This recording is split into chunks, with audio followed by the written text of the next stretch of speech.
This is a paid program. JJ Publicidad, EMR, and its owners and associates take no responsibility for the opinions or statements made by the talk show host or their guest. Knowledge is power. Boost Your Business, the show that elevates your business with ideas, tips, advice, information, and tools that will take your business to the next level. Boost Your Business with Erika Sánchez begins now. Oh my gosh, good afternoon, everyone. Welcome to BYB, Boost Your Business. I'm super excited. I have two important people with me today at my radio show for today. And I have Joe Barba and I have Cesar Chavez, our state representative. And we're going to be talking about great stuff today. But before we get started, I want to go and dive into a little bit more about my business and what I'm doing differently here and the reason for BYB. Behind the BYB, again, is to really give resources and tools for La Comunidad, both in Spanish and English, to really help Latinos and in general any business here who needs to help and support to grow their business and to boost your business overall. And that's what I'm here for. And I'm going to be having topics every single other week in the month to talk about ways to improve yourselves and in operations and systems. Again, I'm super excited. I'm so nervous. I'm not a professional in this area, but I try my best to do whatever I can so that I can pass on my knowledge. But I'm very, very, very humble and blessed for that. So thank you for joining me today. But yeah, so let's put the camera to Cesar. Let's move the camera to Cesar. He's here today. And I'm super excited because he's the professional speaker, and I really have to say that. And I look up to Cesar, I look up to Joe as well. Joe, you're amazing, and we'll dive in a little bit more what they do in their career and their purpose and what they do in their job day to day. But Cesar, go ahead and talk a little bit more about what you do and more of your role in La Comunidad Latina. Well, first and foremost, felicidades, congratulations, Erica, on this new endeavor of yours. And you're doing it with such an amazing production company, Entre Mujeres Radio. I've had the great fortune of representing our great state of Arizona for the last 5 years. This is my third term as a state representative. I represent the 29th legislative district, which encompasses Maryvale, South Glendale, and parts of Litchfield Park. I grew up in Maryvale. I was born in Mexico, came to the United States when I was 3 years old. The story of 12 plus million individuals that live undocumented here in the state of Arizona. And I've gone through many different chapters in my life in which I've been able to really look at many different perspectives, not just mine and my upbringings, but for example, when we immigrated to the United States, we immigrated to Pennsylvania. And I lived in an urban area where we lived in the projects, and then I lived in a rural area where I lived amongst the Amish. So, you know, really seeing the different sides of America, of the United States, has allowed me to grow, has allowed me to provide a unique voice to our people, because I've lived in the shoes of many of the people that I represent. I represent the largest population of Latinos in the state of Arizona. And not only does it fill me with pride, but one of the greatest accomplishments that I can see within our gente, within our people and our community, is when they wake up with an idea. Because nosotros Latinos, we're entrepreneurs by heart, by birth. It's just something that's, I don't know what it is, but it's just something in us that we want to be our own boss, that we want to provide a service and a product to the community, and 360 degrees help somebody else, right? And so seeing the thousands of businesses in my district has really allowed me to focus on one of the most important tools, and that is, how do we create an environment or an economy, in this particular case, how do we create an economy that is self-sustainable? Many times it starts with, I just want to start my landscaping business because I, need to pay the bills and I want to put food on the table for my family. And when you start getting into the nitty-gritty of their business and how much it's grown and the different clientele that they have, and you ask them or you tell them, you can build this and twofold it into a larger business. You can hire 2-3 more people. You're already paying taxes, so you know that there are these different brackets that you can go within. And all of this just starts mumbling and jumbling in their head. It's overwhelming. And it can be overwhelming. And the fact of the matter is that many of the people in our community do not have that guidance or that next step to allow them to grow, to allow them to be, what Carvana is today, which started off as a very small used car sales lot. These different tips and these different nuances that exist within business, that's what I've taken on in these last 5 years, is providing the resources to my community and ensuring growth, ensuring expansion, and ensuring that they have the resources necessary. This pandemic has really destroyed many businesses. We're talking about driving up and down Indian School Road in my district, and businesses that have been there for 25 years now closed. So I'm very happy that you have a show in which we can talk about this, really getting into the trenches of sustainability in business. That's amazing. And maybe I didn't know much about your experience before in your past, and this shows about how you've impacted Latino business owners as well. When I went to college and I went to school and I got my degree, I was trained, I would say, that's the word I'm looking for, to get my degree and then move in the corporate level. When I turned 29, that's where I pulled the plug, because I wanted to do more. I think I value myself differently, and I think many people don't see that. And when I came to the Latino community, about a year ago, and when I built my consulting firm, I was a little bit disappointed with, especially during the pandemic, of the lack of resources, lack of tools that owners did not have. And there's a lot of nonprofits that I met, so many amazing profits like Fuerza Local, like Rails, who hire me to help small business owners. Like you said, those are because of you. You're making those choices above the nonprofits, and we're working down here and you're up here, right? But I guess you're seeing in a bigger view. For me, and this other point of view, I'm like, there's not enough. We still need more support. There's still more. They need money, and they're about to close down. I met out of a couple of hundred owners, almost like 30 of them shut down, and I couldn't save them. So it is very sad. Very sad. Very sad. But talk to me more about what your role entails. What has been one of your biggest accomplishments in your role in the past 5 years? As a state representative, we look at the basis of it, which is introducing legislation, debating legislation, different bills that go through the legislative process that will affect, in this case, the 7 million individuals that live here in the state of Arizona. But what I really see my job as is the word right in front of my name, representative, representing my community. What does my community need? Even if it's that street light that's been off for the last year and helping them get that turned on, that's what they want, right? It's about listening to the community. What is it that our community really needs? And I have the great fortune of working side by side with Joe Barba. When I first got to know Joe, I was pulled into a world that I didn't know really existed, right? And that's the tremendous impact that nonprofits have on our communities. And really the nonprofits are the ones, and I can be a testament of it during this pandemic, they have been the ones pulling us from diving into the water I agree. without those floaties. Hands down. Yeah. The nonprofits are the ones who have sustained the state of Arizona I agree.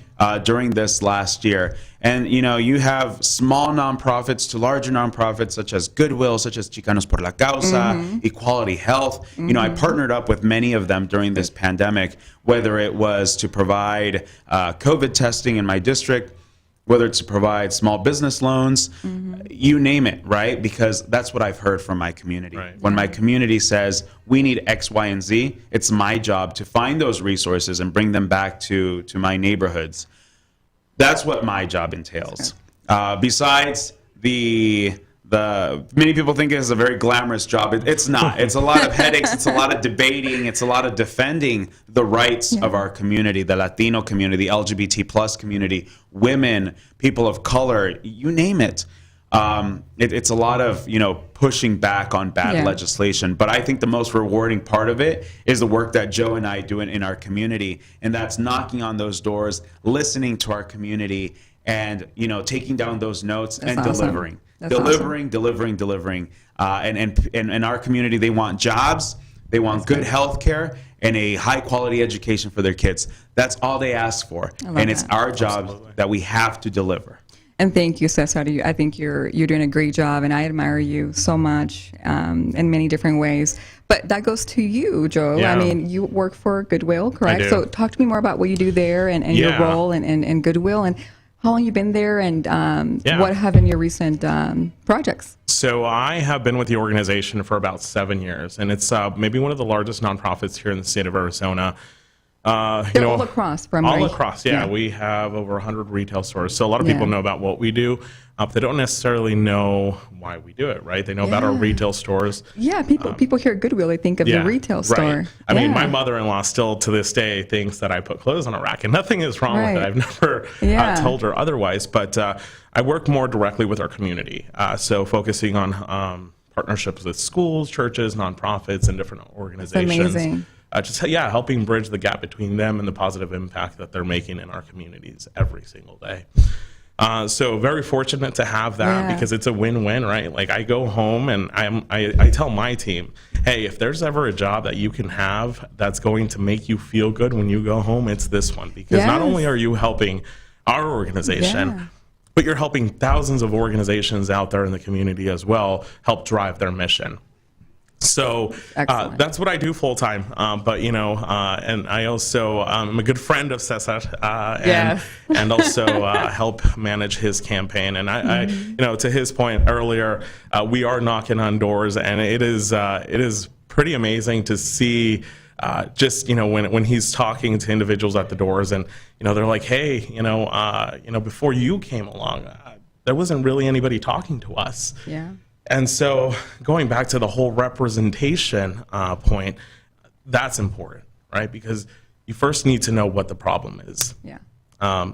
In business, you can't fix the problem if you don't know what the problem is. Yeah. So we can't fix the problems going on in our community if we don't know what the problem is. And I feel that there's a lot of misconnect. There's Absolutely. also people don't know that there's resources maybe. Yeah. That Goodwill, for example, I didn't know they had other resources but retail stores. So there's a lot of misinformation, I think so. And this opportunity, right? I think there's a opportunity definitely to be able to promote and push more of those services out there. I think that, there's a lot of really awesome organizations doing some really amazing, outstanding work. And how do we get those resources to the hands of the people that need it? Yeah. So that's kind of what we need to figure out still. I mean, we think of, these rollout programs, social media marketing, different ways.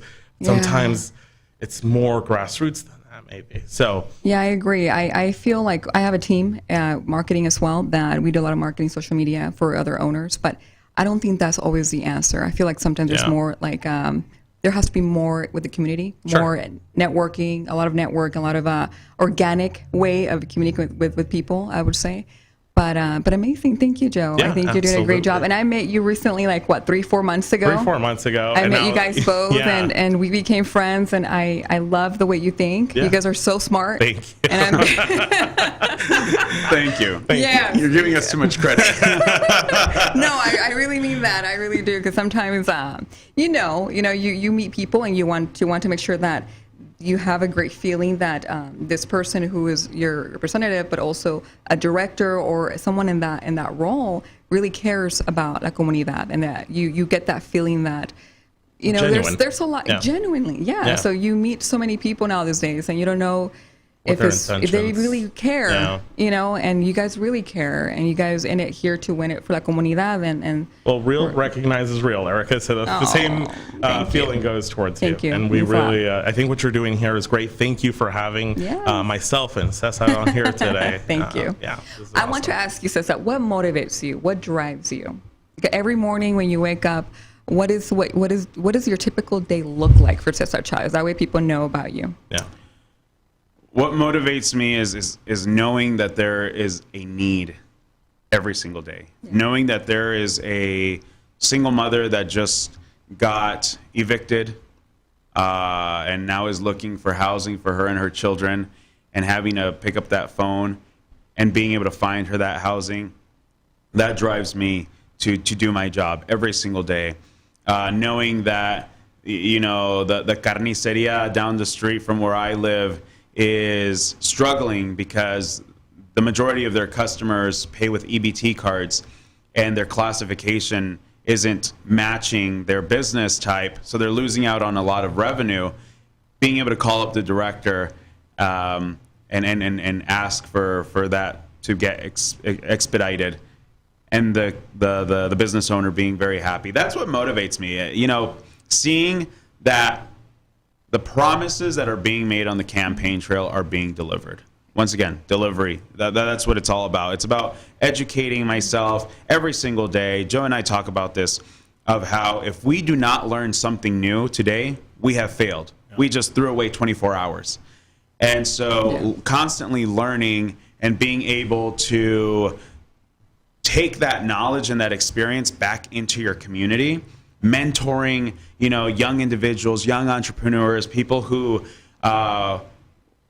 wish they were in your shoes. We have a friend who is in the home lending business.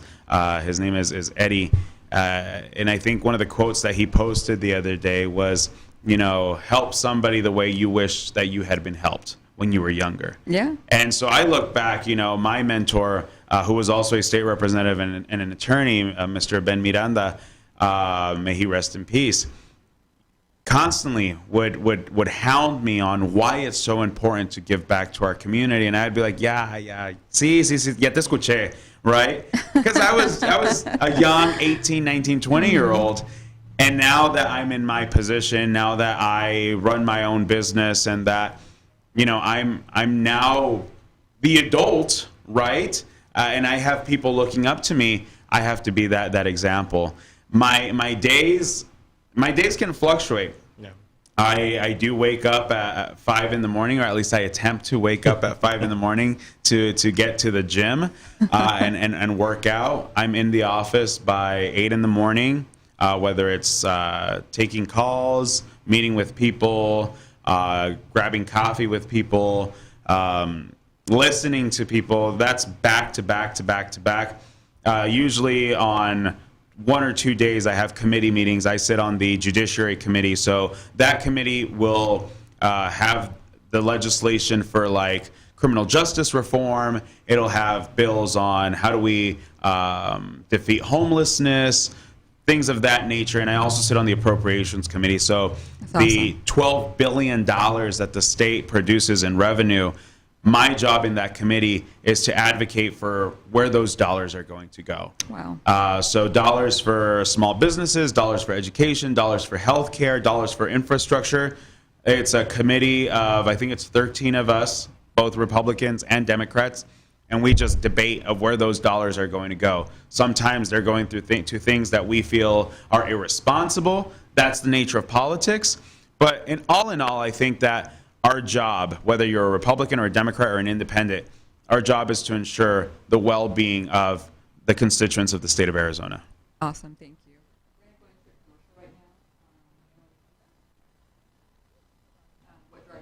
Yeah.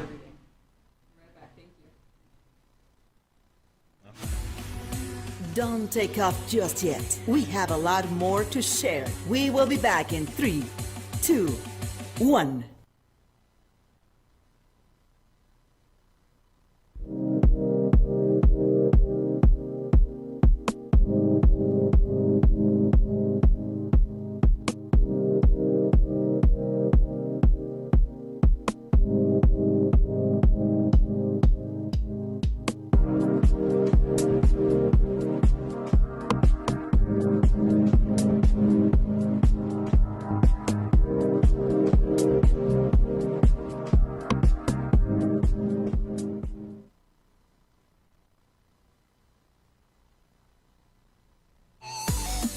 Done deal.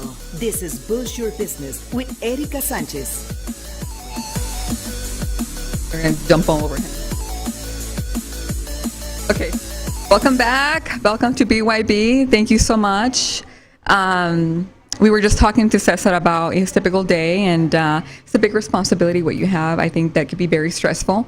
How do you deal with stress? I have to ask you, because you are in a position where stress can be high and critical. At least in my position, if I was in your position, I'd be losing hair. So Hey. How do you do it? The proof is in the pudding. Oh my goodness.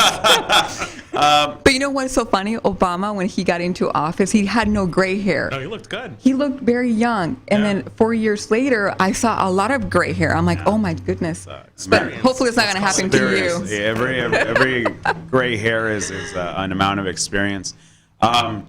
Many people know or don't know that prior to politics, I was involved in music. Music to me is a huge part of my soul, of who I am, and it's an identification to my culture, because I particularly used to perform mariachi music. And so music is what gets me through the day. I have a speaker in my office, obviously in my car, in my bedroom, in my bathroom, in my kitchen. When I go to my parents' house, it's to me, music is what really drives me and motivates me. And on top of that, it allows me to just be me in that moment. Just stop thinking about whatever is going on around me and just be me. That's awesome. I mean, Javier, is there a video of Cesar singing somewhere that you have? Because he has an amazing voice. I was honored to be invited to an event with him where he sang mariachi at a restaurant, and oh my goodness, I was amazed how good singer you are. I'm like, wow. Thank you. But yeah, no, we'll find a video, or we'll make you sing right now shortly. The show live. I know, right? Joe, I know you're a director, correct, at Goodwill. So talk to me more about what your day looks like, and then, how do you deal with stress? Because you're in a big position, too. You're working for a big nonprofit. Sure. Yeah, so my day, I have about 35, 40 employees. So Big team. my direct report's about 5. It's like I mentioned earlier, I think when you have a reason why and you know your why, sometimes work doesn't necessarily seem like work. Yeah, it doesn't it's more feel like work. This is my passion, career. You're very passionate about what you do. And so, for me, I think it's my kids. I have 2 little ones. I have a 7-year-old boy, Charlie, and a 5-year-old Savannah. So they're a handful. They're a lot of fun. You have a beautiful dog, too. Yeah, I had her, Greta, my Saint Bernard. She's a horse in some people's eyes. She's a big dog. I think last I weighed her at the vet, she was like 120 pounds. And so, my wife Carmen too. She's the balance in my life. Yeah. So where I'm the very outgoing and first one to talk, in a room. She's the one that pulls me and is like, sit down, relax. Relax. Yes. But we have a lot of fun, and so it's great to be able to go home to that, and also friendships. I think I surround myself with great people, and when there is challenging times, it's being able to go to those people and talk through those situations. So Of course, yeah. Thank you for that. I want to get into a little bit more in political questions because I feel that, again, the purpose of the show is to, talk about business in general, how to boost your business. But also, since we have you guys here, is maybe ask you a little bit more of your opinions on what you guys think of this. But I actually looked up, I did some research over the night, and in the University of Georgia, there was a study made for Arizona. And this is what they had to say. So correct me if I'm wrong. I'm not too sure if it's correct, but it was in the website and it was legit. They said that Latino buying power in Arizona could hit $57 billion in 2022. It's a projection. Do you guys think that is a realistic number? What the pandemic has allowed us to see really is that the economy isn't what we all thought it was. Okay. That on the surface, it was a progressive economy, that we were, in a great place. But when you dig deep into the surface, businesses were closing because they had to shut down. People were losing their jobs. However, as we are nearing the end of the tunnel, yes, thank God, and people are getting vaccinated, which here's my pitch: please get vaccinated if you have not. Yes. It has allowed us to witness that the economy was on a pause, and that it'll pick up, because people are traveling more, people are getting back to work, people are opening up, more people feel more comfortable eating inside of a restaurant or on a patio, visiting the local bookstore, you name it. Latinos, if there's anything that we are prominent to do, that's to partake in the economy with by buying services and buying products. So the number that I see projected, I don't know if that number was delivered before the pandemic or it was delivered like a month ago. A month ago? Okay. I think that, maybe that's on the lower end. I do think that the Latino community is going to come back with a higher strength. Why? Because you've had people cooped up for a year. People are going to go out and start buying. I don't know if any of you have had the opportunity to go to the mall, Scottsdale Fashion Square. You have lines outside of those doors. Amazing. And you're looking around. That makes me happy, though. Oh, yeah, so definitely. Happy. And you're looking around, and the majority are Latinos. Yeah. Latinos purchasing again. So yes, I do think that number is correct. That goes to thank you. That goes to my next part of this research is, but Latino-owned business are taking in less money than the average U.S. business. In 2012, the most recent census data on the topic, the average U.S. Latino-owned business brought in $155,000, while the non-Latino brought in $573,000, which is a huge difference. Huge. So what do you think of this? You think that, since I just mentioned a little bit earlier that we have more potential, but there's a big gap. There's still a lot of a difference there. So what can we do? Yeah, I think what we should learn from this is you don't underestimate the buying power of the Latino community. Absolutely not. Absolutely not. But there's a huge responsibility to those companies that are profiting from this. So I would be interested to see how those organizations, those companies are adapting as they see that the Latino buying power is increasing. How is their marketing changing? How are they engaging with their customers? So let's keep an eye on that. But I think your second question, I think, it's we hope that those dollars, in our communities stay in those communities, Absolutely. Within those communities. But Absolutely. That's not always the case. They are going to the Scottsdale Fashion Square, and they are rather than the Desert Sky Mall. And so, how do we support our local businesses? And I don't know if that's necessarily been a culture change, right? That yes, the culture is where my next question is. It's a big problem that I see. Right. I'm more of the beautiful handmade bag, hecha a mano, from a local business. I think is much more worth, a handbag from Scottsdale Fashion Square. So. I don't know. I think it's a big part of the culture change. So instead of buying from you can buy from a big retail store or go to Amazon, but why not support small business local shops? Yeah. And you go to fancy coffee. I don't want to say names, but why not go to, La Bohemia, or why not go to, Fair Trade Cafe, all those local coffees, right? It's the message we're trying to give, Absolutely. support our local small business owners, right? Yeah. Thank you, Joe, for that. Cesar, I wanted to ask you a couple more questions regards to, more political ones that I was going to ask you earlier and that I asked. Do you favor an expansion of small business, the SBA? Do you favor an expansion in overall? An expansion of the business or an expansion of the... I guess providing more loans to business owners. I guess I'm in between here. Providing loans to small business owners is good, but I feel like they're getting in debt with loans also.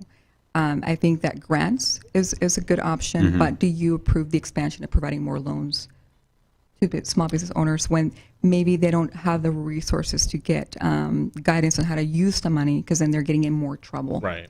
Well, one thing that we have to have clear here in Arizona is that 95% of the businesses in the state are small businesses, and that's 500 employees or less.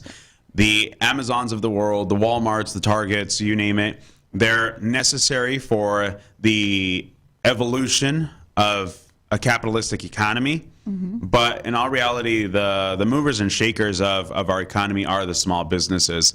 I don't necessarily condone getting into debt. I don't condone taking advantage of small business owners when they're, underwater. What I would like to see more so from the SBA or from any governmental entity is the creation of, like you said, more grants, capital investment.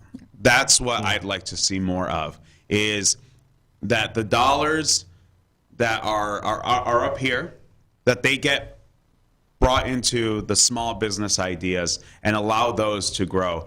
My first year in the legislature in 2017, we voted on the expansion of the Angel Tax Credit. Okay. The Angel Tax Credit is funded through the Arizona Commerce Authority, and what this provides a small business owner is the ability to apply for this tax credit and be able to expand their business. So it's a way for that business owner to take off of their mind that they have to accumulate all of this revenue or get into debt, when they can use that revenue to invest in other avenues and take the Angel Tax Credit to grow their business, employ more people, expand, like, for example, Entre Mujeres has done here. That's what I'd rather see, are those opportunities. And once again, you have organizations like Chicanos por la Causa that are providing very, very low interest rate loans to these businesses, but they're also offering them the education on how to pay them without going under. Good. Excellent. Thank you. What about Joe? What about you? What do you think of this? Yeah, no, I don't, I would advise staying out of debt. I would advise, but But I've seen an increase in loan applications recently. So, how can we, I guess my question is, how can we pass on the communication of maybe they should get educated by someone, a consultant, maybe hire a coach, hire someone that can guide you, or a financial advisor? Is that something that you guys recommend? I think that's a big part of it. I think if you are receiving these dollars, I think it's using them responsibly. And I get it. A lot of these organizations, companies are struggling, and I think that they're looking for a life raft. And so this is that, right? Or they see it as that. But make sure that you're reading the manual, and I think that manual could be provided by a consultant, someone that's going to help you and guide you along the way. So for sure, I would advise. Thank you, Joe. Thank you. And if I may add one more thing. Yeah, absolutely. Back to the statistic that you read of the incoming revenue of a Latino business being $150,000 versus non-Latino being $500,000. Yeah. We also have to understand we need to invest in ourselves. Right? The thing that I've seen as a trend is I opened up my business, it's going pretty well, but the same revenue that's coming in is the same revenue that's going back in to the very same routine. We're not putting money aside to invest in marketing, in ad placement. We're not investing in new product placement. We're not investing in continuing to evolve our business and our brand.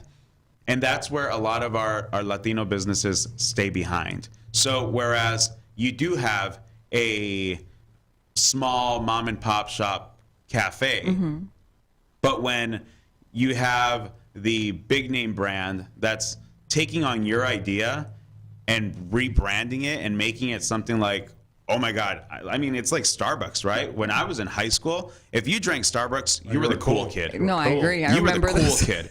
You know, when Starbucks doesn't sell you coffee, they don't sell you caffeine or tea No. or anything like that. They sell you an experience. Yeah. And that's what we need to start looking at more as Latino business owners is what experience can I sell to the public?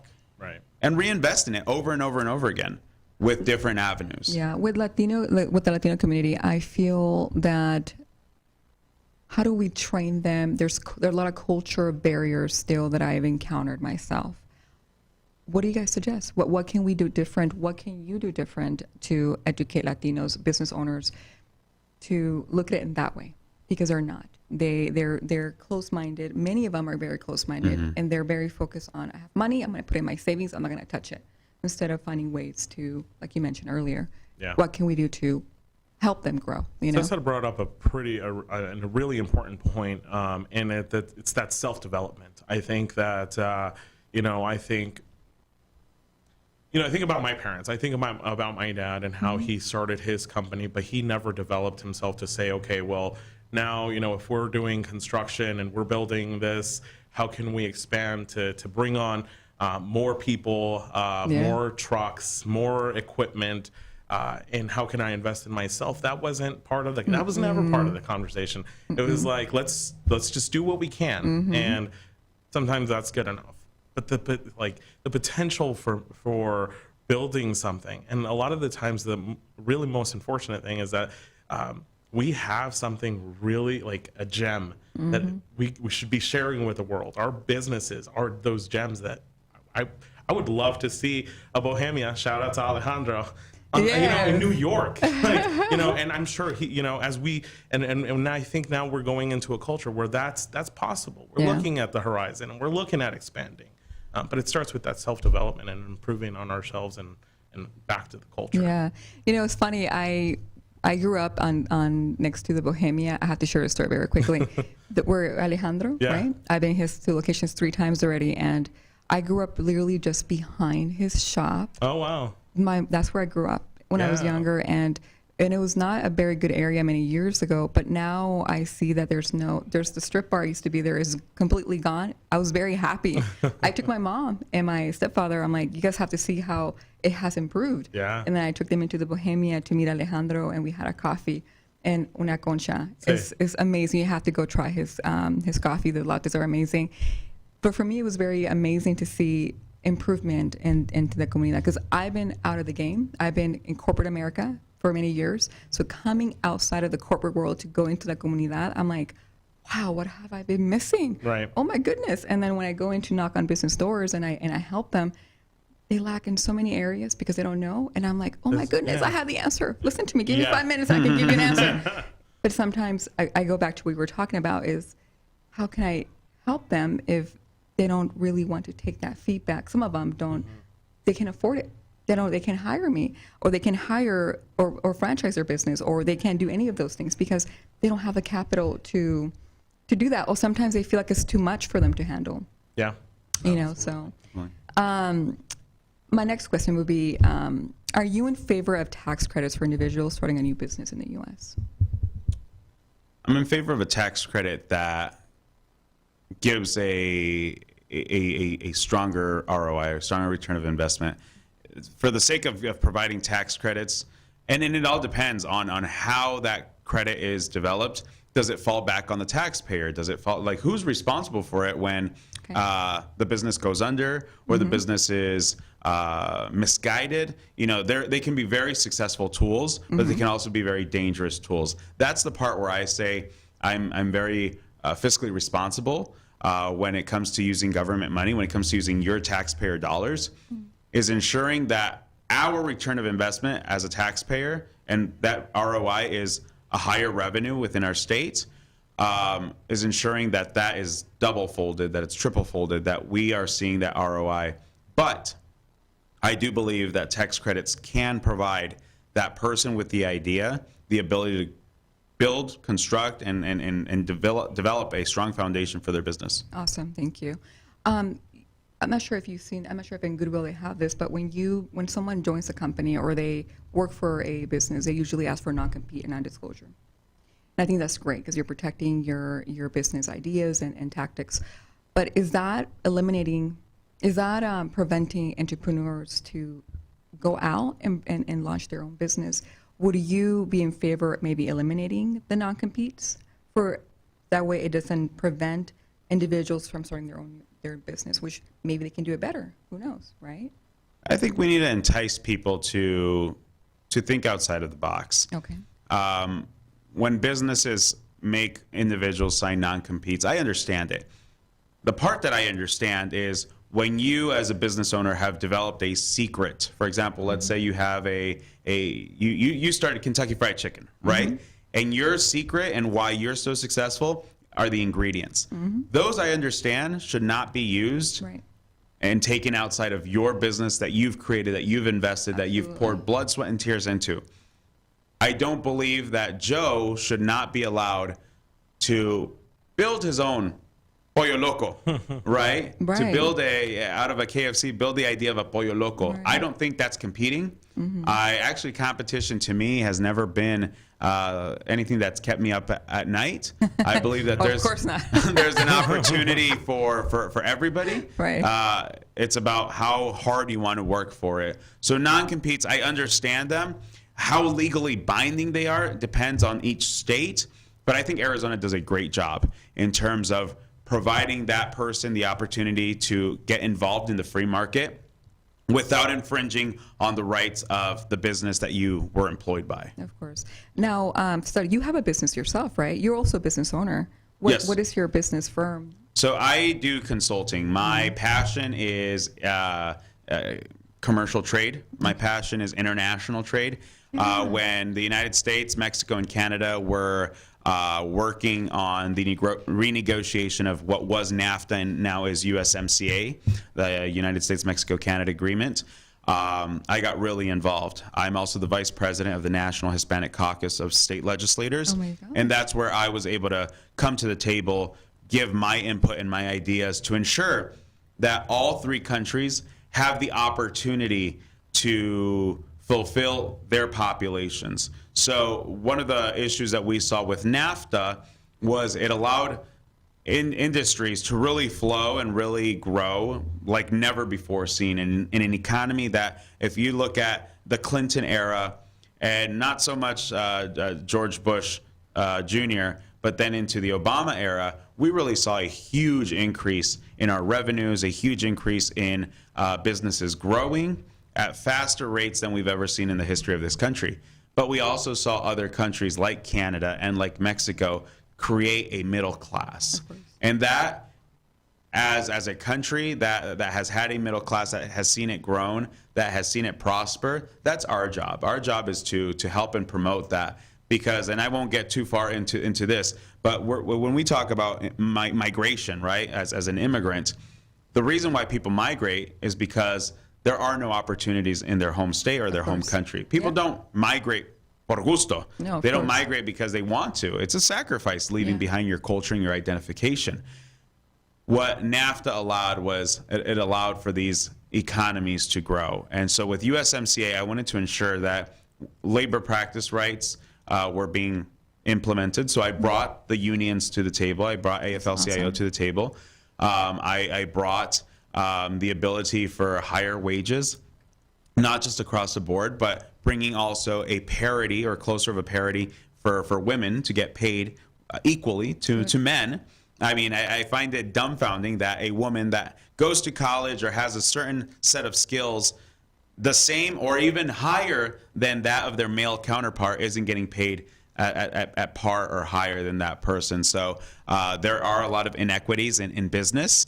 But that, to me, has been my biggest passion, is international trade. But going back to my business, I consult brokers down at the border, mainly in agriculture. I go down into Mexico and meet with farmers, meet with producers and packaging plants to promote and ensure that their product is coming in through Nogales, that their product is coming in through Arizona. Amazing. That's my interest. My interest is that Wow. that we get amazing. the product in through Okay. Arizona, because we're competing with states like Texas and California, and that, you know, in all reality has been detrimental to the state of Arizona. And I think that we have a great port that is Mariposa, port of entry. We've built billions and billions of dollars into that port, and so now it's time that we start seeing an ROI on that. So that's what I do. I consult. That's amazing. That's amazing. Joe, what about you? I know you were going to launch something yourself too, right? And Yeah, so kind of in the middle of it, we're working on launching a small non-for-profit in our areas to help youth and Yeah. offer them opportunities, mentorship. Myself growing up in Maryville, it could have gone many different ways. There was options, right? Let's put it that way. So I was fortunate enough to have had a mentor at an early age, David Carizosa, which we're all friends with here. Was one of those mentors, and he just planted a seed. Said, "Hey, you have something in you." And then so we you stopped. knew David for a while back? I've known David for years. Yeah, so SB 1070 days. Oh my goodness. So I 2010. was in high school. We were marching. I can't see you being to a the bad Capitol. kid though, Joe. Yeah, I can't see you being a bad kid. I was an ambitious kid, you know. That's good, I love it. But that ambition got me into trouble sometimes. No, look at you now. Yeah, I know. That's awesome. And so, so David was one of those people that, and along with a handful of people that said, "Hey, you have something in you." Yeah. And I believed it, and I chose to believe it. And so I think that a lot of kids not only need guidance, but they also need that seed to be planted.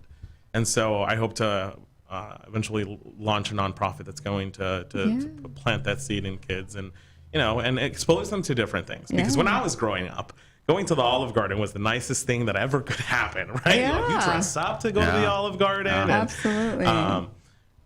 but now, we go to Steak 44 and flip-flops and shorts. But there's just to show them that there's different things out there. Absolutely. So taking kids from, the West Valley, these inner city kids, and maybe hosting a dinner for them in a really nice area and giving them a really nice dinner and having speakers that look like them and saying, "Hey, I was in your shoes once." One of my good friends who's an attorney, has a very similar story where the odds were stacked against you, and they were stacked against him, but he chose to, rather than allow that to push him down, rise him to the top, and that's what I think a lot of kids in our communities need. Of course. Very well said. Yeah. Thank you for sharing that, Joe. And I still like going to the Olive Garden. Me too. I mean, those breadsticks. You try breadsticks and get yourself a side of Alfredo sauce. Same thing, always. And a good peach Bellini. I do the exact same thing, Joe. That's so funny. I think we're synchronizing. Yeah. I'm just joking. It's amazing, Joe. Now, what is a message that you guys both can maybe, give out here in the radio to anyone watching, maybe an entrepreneur? What is a message that you would like to provide to someone who maybe is, because I get that a lot. I have a lot of entrepreneurs who say, "I want to start a business, but I don't know where to start," and they see me and I help them, but sometimes they need to hear that from someone else, someone that they look up to, like you guys. So what is something that you guys would like to send to someone? We'll let Yeah. Okay. All right. I would say believe in yourself. I would say it's believing in yourself more than anybody's going to. Don't wait for somebody to believe in you. Sometimes that's not going to happen. And so be your own advocate, and just get out there and do it. Put in the work hard. And eventually that hard work is going to start producing results. And so I agree. Well very said. simple, but What about you, Cesar? One of the messages that has worked for me, at least, is to dream, to dream of the impossible and make it possible. We sometimes hold ourselves back because of many barriers that could exist in front of us. But what we don't understand is that we ourselves are the catalyst to break down those barriers. I mean, if I can look at myself as a, high school student growing up in Maryville, like Joe mentioned, all of the odds were stacked against us. People like you, people like me, people like Joe, we're not supposed to be in these places systematically. And what we've been able to do is prove everybody wrong. And when you prove somebody wrong, you also bear on the responsibility of now having to teach those same individuals that are in the shoes that you had back then, is teaching them what it is to represent your community, what it is to represent who you are. One of the thoughts that always comes into my mind is thinking of a 19-year-old, 4-month pregnant mother with a 3-year-old Cesar Chavez crossing a desert all by herself. That to me is my conviction. That to me is what allows me to continue to push beyond the limits and the boundaries that continue to be created by a system, and just pushing them. Just continue to push them and knocking them down. So dream big, create the impossible, and think of the impossible and create the possible, and more so just work hard every single day. Ensure that you're working towards that dream, ensure that you're working towards that goal. People like, Elon Musk and Warren Buffett, Steve Jobs, all of these individuals, they all started with a dream on a piece of paper, and look at where they're at now. Yeah. Jeff Bezos, right? Yes. We all have similar attitudes, we all have similar abilities, but more than anything, we're all given the same capacities. Once again, we're all given the same 24 hours a day. You wake up and you go to sleep. What are you doing between then? Absolutely. Very well said. A darle con ganas. Very well said, Cesar. Now, let's talk about Maryville for a second, because I wasn't raised in Maryville. I was raised in McDowell and 16th Street before I went to the West Side. I went to Maryville, I think about 2 months ago on a motorcycle trip with my friends. And I was at the QT on 43rd and Indian School. And I don't know how to describe it, but I did not feel like it was where I would want it to be. So I feel that Maryville has a lot of opportunity still. Yeah. There's a lot of money and opportunity. I think that maybe there should be more businesses in Maryville. But I feel like a lot of Latinos mainly live in Maryville, right? Yeah. It's a higher percentage in Maryville. What can we do?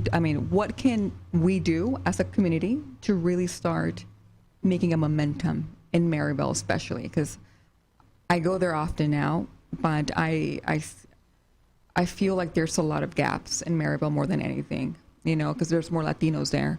What can we do to make a momentum, aside to what we already discussed, but there has to be something that is more urgency. Because I look for urgency when I go to anywhere or I have expectations. I look for urgency. Yeah. So what can we do right now at this moment? We need to entice investment. We need to bring more investment into Maryville, and it's starting to pick back up. What I fear and what I have always said that I would work on is avoiding gentrification. Okay. Avoiding that the essence of the culture of Maryville gets destroyed by a more ambitious purpose. We need more investment in infrastructure, which is something that I've been working on for the last 3 terms.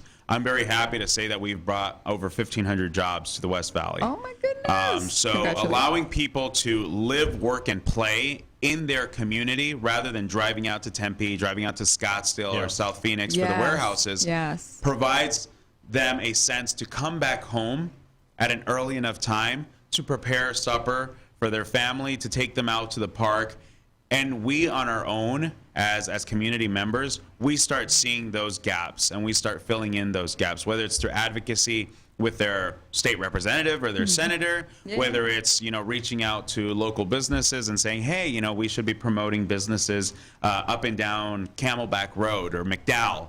That all kind of starts becoming a domino effect or a snowball effect into which that community feel is brought back. Ronald Reagan, when he was running for president, he visited Maryville, and he called Maryville America's favorite neighborhood. because of the composure of the community that John F. Long had built back in the 50s.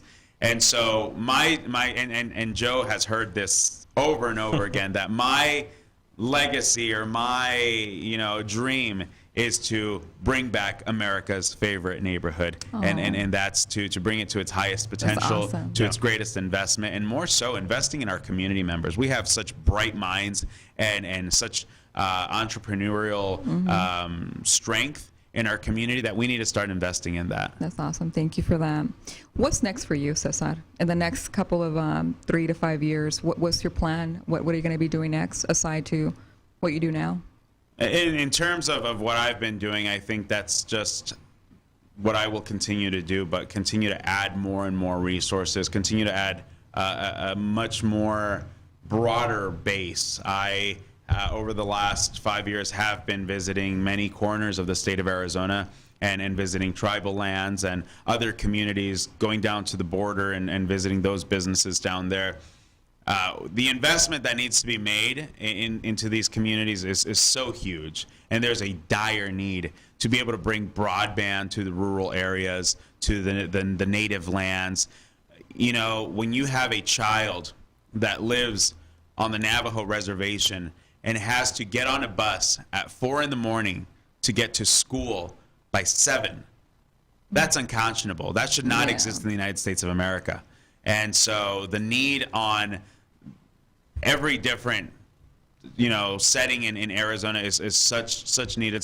Where am I going to go? I don't know. I will go where my people take me. I have filed to run for the Senate. This is actually the very first place that we're announcing it. I will be running for the Senate. Congratulations, this next year. But further than that, just continuing to represent my community, representing the great state of Arizona. That's awesome, Cesar. Oh my God, I'm so honored to know you. And Joe, you're doing good things, and I see you going very far. I really see you being part something political as well. Even though you're where you're at right now, which is amazing, but I see you being where he's at too. Because we need people like you guys to make decisions for us, entrepreneurs, for us who want to help and make a little piece of an impact, because we can only do what we can and what we can't control. Because we don't do much, Got it. Okay, well, thank you again for for being in my show today, Joe. I know it was last minute, and we got to kind of throw you in the show because you were here. Thank you. But it worked out very well because I want to get you in the show anyway. Thank you. I was like, killed 2 birds in one show. And so thank you for being here. It means a lot that you're here to support me too. And Entre Mujeres Radio it's an amazing platform. I was very honored to also have them as my clients and help them develop them to grow. And they're here now, and I'm very excited for them because they're going to a whole different level too. Yeah. And I'm not working with them anymore because they're like good on their own already. I'm like, yep, go be free, and they're doing amazing. That's awesome. Again, thank you again. Absolutely. And Javier, can you go on my website? I want them to see where they can find me. If you have any questions or need to get a hold of me or need to book a consultation, remember I do focus on helping entrepreneurs start their business. I work with a team of amazing network with all connections from attorneys, all that you can have to start your business. I also help business owners with established business. I do diagnostics in their operations and their systems to help them find solutions to those issues. And I also focus on optimization for franchising and growth. Javier, can you find the website? It's dryprofitengineer.com. No worries. But before, Javier, big favor. Can you find a video of Cesar Chavez singing? Yeah, we're gonna have him sing. But well for me, so there's a video of him. This was a couple of years ago, right, Cesar? Yeah. How many years ago was this? Because that was 4 years ago. 3 years. 4 years ago. I was practicing for an event that I did in Los Angeles. That's El Mercado de East LA, and we were practicing for the event. You're natural at this, Cesar. You're a natural singer. You have the whole image of a singer too, by the way. Yeah, you're just like in the middle in the scene and going for it. That's awesome. Javier, did you find my my website? No worries. It's okay. Maybe the next time. I also want to give a lot of credit to Lisbeth. She's my makeup artist. She did an amazing job with my makeup today. I also support her, and she does my makeup as a trade, and I promote her on the radio. So we have to do to support each other, you know. Yeah. And she does a great work. So if you need to book an appointment, just reach out to me on the Facebook here, and you can find her as well. But we're almost done to our show. But before we're done, I have a quote. So every single show that I do, there's always a quote that I have to say. I found this, and I found her because she has Chavez at the end, and really to Cesar Chavez. But by Denise Chavez, this is what she has to say. Nowadays, hoy en día, with our world full of war and violence and lack of love, a world full of greed, a world full of domination, grasping power, mental stupidity, real evil, don't get me started. It's good to know that a conversation about tacos will always engender a sense of comfort and happiness. If we could only sit down at a big table, round table, and eat tacos in a spirit of love, we might begin to work on world peace. By Denise Chavez. That's great. I know. Awesome. I when I read that, I'm like, oh my goodness, I have to share this in my show because tacos solves the problem. It does. You know, It does. Maybe a beer and a tequila shot. Well, thank you so much. Bye, you guys. Goodbye. Oh my goodness. This great deal has already started. We are waiting for you with more tools to take your company to the next level in the next edition of Boost Your Business.